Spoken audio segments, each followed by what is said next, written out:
دیکھیے 3 پرابلمز ایسے ہیں انسانی تمدن کے جن کا کوئی حل انسان نہیں کر سکتا۔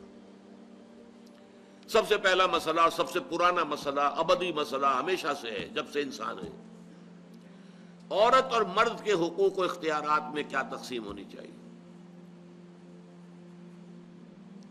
آپ کو معلوم ہے افراط و تفریط، یا تو عورت کو ملکیت بنا دیا گیا، جیسے بھیڑ بکری جو ہے آپ کے کھوٹے سے باندھ رکھی ہے، ایسے ایک عورت بھی باندھی ہوئی ہے، وہ آپ کی ملکیت ہے، اس کے کوئی حقوق نہیں ہے، اس کا کوئی لیگل سٹیٹس نہیں، اس کا کوئی تشخص نہیں، کوئی ہے ہی نہیں۔ یا وہ انتہا ہوگی اور یا وہ انتہا ہے جو آج آ گئی ہے، بالکل مرد کے شانہ بشانہ، ساری تخلیقی مصلحتوں کو چھوڑا، ساری جو بھی انسان کی جو انیٹومیکل جو بھی ڈفرنسز ہیں ان کو چھوڑا، جو سائیکولوجیکل فرق ہے ان کی تخلیق میں، اس کو بھی ایک جیسے برابر، نہیں، قطعاً نہیں۔ ان دونوں کے درمیان کیا توازن؟ یا وہ لونڈی بن گئی، بھیڑ بکری کی طرح کی ملکیت بن گئی، اس کا کوئی حق نہیں، اس کا کوئی لیگل سٹیٹس نہیں، اس کے والدین نے جہاں چاہا شادی کر دی، اس کی مرضی پوچھنے کا کوئی سوال ہی نہیں، جس کے چاہا حوالے کر دیا۔ وہ آج جو چل رہی ہے ونی کی رسم، وہ عورت کا کیا اختیار اس کے اندر ہے، اس بچیوں کا کیا اختیار ہے؟ وہ 1.5 سال کی ایک بچی بھی دے دی گئی ہے، انا للہ و انا الیہ راجعون، جو چاہے کریں۔ یہ تو ایک انتہا ہے۔ دوسری انتہا بالکل برابر، نتیجہ کیا نکلا ہے؟ بالکل برابر میں خاندانی نظام برباد ہو گیا، اس لیے کہ ایک ادارے کے 2 سربراہ برابر اختیار والے نہیں ہو سکتے۔ کسی محکمے کے 2 ڈائریکٹر ہو سکتے ہیں، کسی فرم کے مینیجنگ ڈائریکٹر 2 ہو سکتے ہیں، ڈائریکٹر 10 بنا لیں آپ، مینیجنگ ڈائریکٹر 1 ہوگا۔ کسی فرم کا چیئرمین 1 ہوگا، 2 نہیں ہو سکتے کسی بھی ادارے کی۔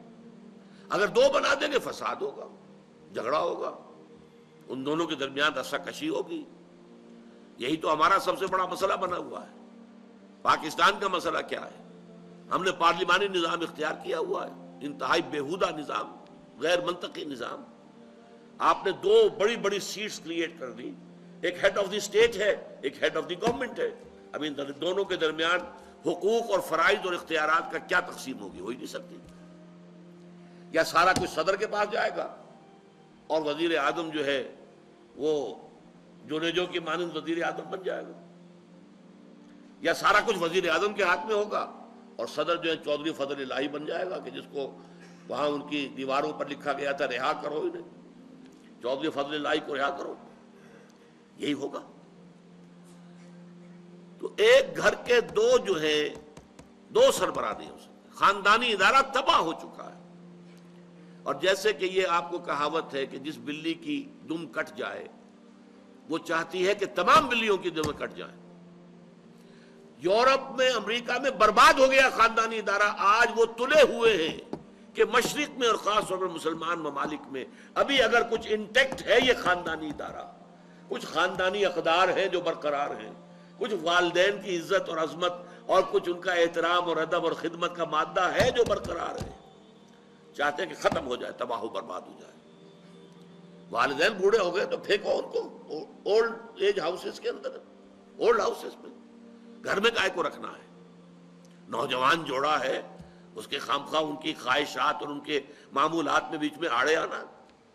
بوڑھی ماں جو ہے بولے بغیر رہے گی نہیں، دنگا فساد ہوگا تو رکھو اس کو وہاں پر اولڈ ہاؤس کے اندر، اللہ اللہ خیر سلام۔ یہ ہے اصل میں مسئلہ۔ اب عورت اور مرد کے درمیان کیا توازن ہو، انسان نہیں سوچ سکتا۔ دیکھیے انسان یا مرد ہوگا یا عورت ہوگی۔ مرد سوچے گا تو وہ اپنے اعتبار سے سوچے گا، عورت کی نفسیات کیا ہے، عورت کے احساسات کیا ہیں، اس کو کیا پتا۔ عورت سوچے گی تو اپنے اعتبار سے سوچے گی، مرد کے احساسات کیا ہوتے ہیں، مرد کی نفسیات کیا ہوتی ہیں، اسے کیا پتا۔ لہذا یا ادھر کا ہوگا یا ادھر کا معاملہ ہوگا۔ ایک ہی ذات دے سکتی ہے آپ کو نظام، جو مرد کی بھی خالق ہے، عورت کی بھی خالق ہے، اسی نے بنایا دونوں کو، اور دونوں ہی اس کے لیے اولاد کے مانند ہیں۔ یہ حدیث نبوی کا ترجمہ کر کے بتا رہا ہوں آپ کو۔ حضور نے فرمایا الخلق عیال اللہ، یہ خلق جو ہے مخلوق ہے، یہ اللہ کے کنبے کے مانند ہے۔ تو مرد بھی اللہ کے اس کنبے میں شامل ہے، عورتیں بھی شامل ہیں. اس نے نظام دیا، شادی بیاہ کے یہ قوانین ہونے چاہیے، طلاق وغیرہ کا یہ مسئلہ ہونا چاہیے. یہ سارا ضابطہ جو دیا ہے وہ اس لیے دیا ہے کہ یہ انسان اپنے ذہن سے نہیں سوچ سکتا. آج تباہی آ گئی ہے مغرب کے اندر، شادی کرنا ہی نہیں چاہتے. We are living together. شادی کریں گے تو نتیجہ پتہ ہے کیا نکلتا ہے؟ آپ نے اپنی بیوی کو طلاق دی، سب سے پہلے تو یہ کہ آدھی پوری آپ کی جو ملکیت ہے اس کا آدھا حصہ دے دیے اسے. نمبر 2، گھر اگر آپ کا اپنا ہے تو اس میں بیوی رہے گی، آپ نکل جائیے یہاں سے. کوئی مرد اس کو قبول کرنے کو تیار نہیں تو وہ شادی کرتا ہی نہیں. اور عورت کی ضرورت ہے، لہذا عورت بغیر شادی کیے بھی اس کے ساتھ رہتی ہے، بچے پیدا کرتی ہے. بٹ وداؤٹ میرج جو بچے پیدا ہو رہے ہیں حرامی بچے. تو پچھلے سال صدر کلنٹن نے کیا کہا تھا؟ اس کا جو اپنا خطاب تھا نیو ایئرز ڈے کا، وہ خطاب کیا تھا؟ ان قریب ہماری قوم، امریکن قوم کی اکثریت حرام زادوں پر مشتمل ہوگی. یہ حرام زادہ ترجمہ کیا ہے میں نے، بورن وداؤٹ ویڈ لاک، شادی کے بندھن کے بغیر پیدا ہونے والے. اسی کو ہم حرامی کہتے ہیں، حرام زادے کہتے ہیں. اور کس کو کہتے ہیں؟ اچھا، دوسرا مسئلہ، پہلا مسئلہ تو یہی ہے، پرانا بہت ہے، قدیم ہے. دوسرا مسئلہ، ایک ریاست ہے، ایک نظام ہے، اس کے کچھ اختیارات اور حقوق ہونے چاہیے. ایک عوام ہے، ان کے کچھ اختیارات ہونے چاہیے. عوام چاہیں گے زیادہ سے زیادہ آزادی ہمیں ملے، ریاست چاہے گی زیادہ سے زیادہ اختیار ہمارے ہاتھ میں ہو. اب جو کچھ ہو رہا ہے ترمیمات کے ضمن میں کیا ہو رہا ہے؟ ایک طرف جو ہے مشرف صاحب چاہتے ہیں زیادہ سے زیادہ اور طویل سے طویل میرا دور اقتدار ہو اور اختیارات جو ہے میرے ہاتھ میں آ جائے، گھنٹہ گھر بن جاؤں میں فیصلہ بات کروں. ساری کوشش ان کی ہے. اور یہ ARD وغیرہ کیا کر رہی ہے کہ نہیں، حقوق عوام کے ہاتھ میں آنے چاہیے. اب اس میں بھی توازن کیا ہو؟ یا ٹوٹلیٹیرین سٹیٹ وجود میں آ جاتی ہے جو رشیا میں تھی، USSR میں تھی، عوام کے کوئی حقوق نہیں، no freedom of speech, no freedom of association. نہ تم اپنے خیالات کا اظہار کر سکتے ہو، نہ تم کو جماعت بنا سکتے ہو. یہ نظام تھا. کام کرو، ویجز لو، بس اللہ اللہ خرچ اللہ. حیوانوں کی طرح پر کہ صرف راتب دے دیا جائے گا، باقی تمہیں کوئی تمہاری ایکسپریشن، کوئی اپنے خیالات کا اظہار، کوئی فریڈم آف ایسوسیشن نہیں. امریکہ دوسری انتہا پر، مادر پدر آزاد. 2 مرد شادی کرنا چاہتے کر لیں، ایک مرد بیوی ہو جائے گا اور ایک مرد شوہر ہو جائے گا.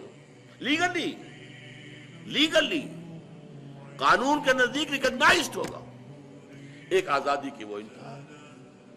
گیز، ہومو سیکشولز، وہ وہاں جلوس نکالتے ہیں، بڑے ٹھاٹ سے نعرے لگاتے ہوئے گزرتے ہیں. وہ ہنستے ہیں، ہم لوگوں پر ہنستے ہیں کہ پاگل ہو گئی ہے جو اس کو ہومو سیکشولیٹی کو بری شے سمجھتے ہیں. اور نیو یارک کا جو میئر ہے وہ لیڈ کرتا ہے پروفیشن. کیوں کرتا ہے؟ اسے اگلا بھی الیکشن لڑنا ہے اور گیز کے ووٹس بہت ہیں. اس سے اندازہ کیجئے کہ کتنی پرسنٹیج وہاں گیز کی ہو چکی ہے، ہومو سیکشول.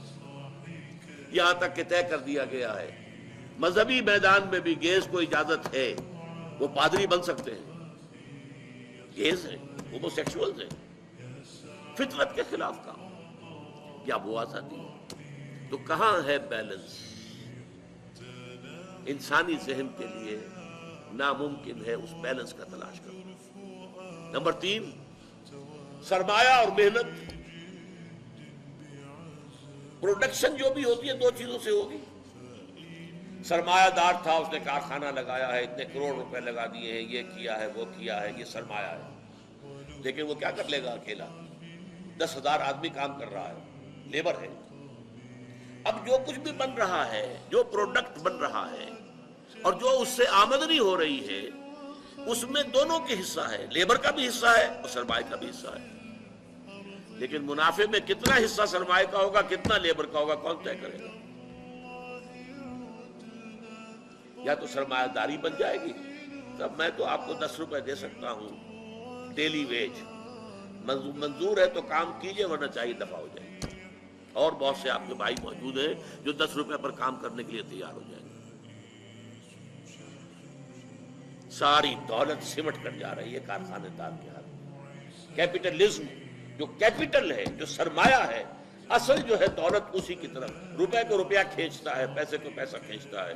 لہذا امریکہ میں آپ کو ایسے لوگ مل جائیں گے جنہیں اپنی دولت کا اندازہ نہیں ہے کہ کتنی دولت ان کے پاس ہے، بلینز آف ڈالر کا ایک ایک چیک لکھ سکتے ہیں۔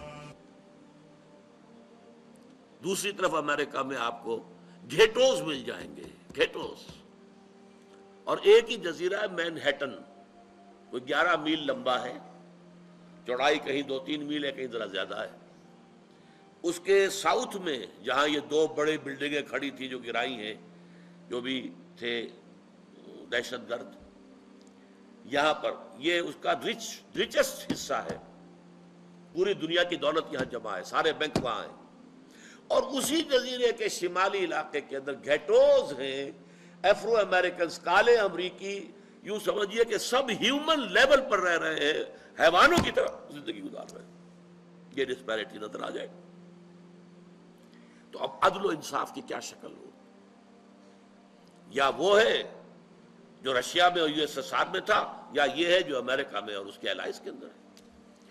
یہ ہے وہ مسئلہ جہاں انسان ہاتھ جوڑ کر، گھٹنے ٹیک کر اللہ سے دعا کرنے پر مجبور ہے، اے اللہ تو نے مجھے فطرت سلیمہ بخشی، اے اللہ تو نے مجھے عقل سلیم سے نوازا، اے اللہ میں نے تجھے پہچان لیا کہ کل شکر اور کل ثنا کا مستحق تو ہی ہے، اے اللہ میں نے تجھے پہچان لیا کہ تو تمام جہانوں کا پروردگار اور مالک ہے، اے اللہ میں نے تجھے پہچان لیا جزا و سزا کے دن کا مالک و مختار مطلق تو ہے، اے اللہ میں نے طے کر لیا ہے تیری ہی بندگی کرتا ہوں اور کروں گا، اور تو ہی سے مدد چاہتا رہوں گا، لیکن اے اللہ میں مجبور ہوں، میری عقل جو ہے میرا ساتھ نہیں دیتی، کروں کیا، چلوں کس راستے پر، کون سے راستے پر؟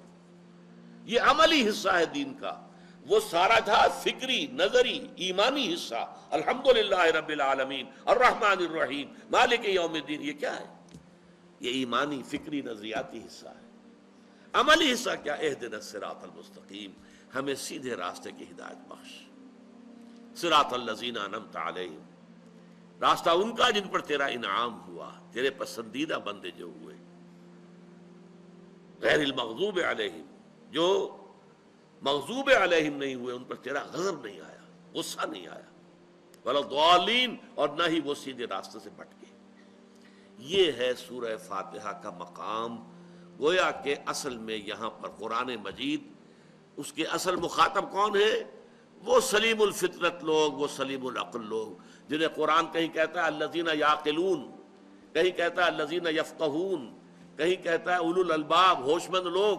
یہ وہ لوگ ہیں کہ قرآن مجید اصل میں ان سے مخاطب ہے، اور وہ خود سفر طے کر کے اللہ کی ذات تک، معرفت خداوندی تک تو پہنچ گئے ہیں، لیکن اب عملی زندگی کے اندر رہنمائی کے لیے درخواست کر رہے ہیں، اہدنا الصراط المستقیم صراط الذین انعمت علیہم غیر المغضوب علیہم ولا الضالین۔ یہی وجہ ہے کہ فوراً سورہ بقرہ شروع ہوتی ہے، الف لام میم ذالک الکتاب لا ریب فیہ ھدی للمتقین، یہ ہدایت ہم تمہیں دے رہے ہیں۔ یہ قرآن جواب ہے اس دعا کا، اہدنا الصراط المستقیم۔